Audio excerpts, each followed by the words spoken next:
Hello সবাইকে। তো দেখা হয়ে গেল আরেকবার কফিওয়ালা চ্যানেলে। তো আজকের ভিডিওতে আমরা জানবো কিভাবে আইস লং ব্ল্যাক বানাতে হয়।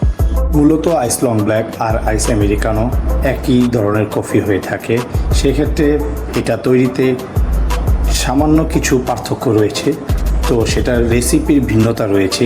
তো আজকের ভিডিওতে আমরা আইস লং ব্ল্যাক কীভাবে তৈরি করতে হয় সেটা আপনাদের সামনে উপস্থাপন করব, এবং এই ভিডিও অবধি আপনাদের সাথে থাকুন।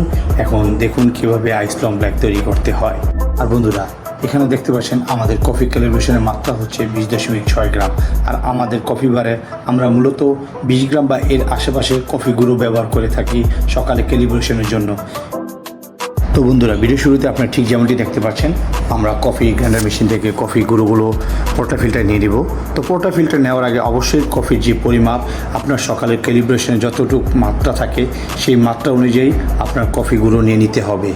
বন্ধুরা, আপনাদের মনে রাখতে হবে যে একটি ভালো মানের কফি পরিবেশনের ক্ষেত্রে আদর্শ ও সঠিক ক্যালিব্রেশনের গুরুত্ব খুবই অপরিসীম।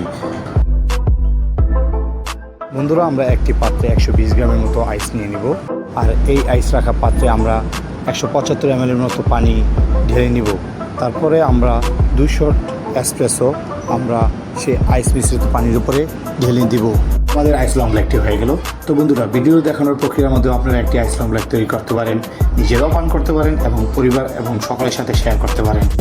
কফিওয়ালা চ্যানেলের একটি বড় উদ্দেশ্য হচ্ছে কীভাবে সকলের মাঝে একটি ভালো মানের কফি পরিবেশন করা যায়। আর বন্ধুরা, এই ভিডিওটি ভালো লেগে থাকলে অবশ্যই লাইক করবেন, আমাদের চ্যানেলটি সাবস্ক্রাইব করতে ভুলবেন না। কমেন্টে জানিয়ে দিন সামনে আপনারা কফি সংক্রান্ত আরও কী কী ভিডিও চান। ধন্যবাদ সবাইকে।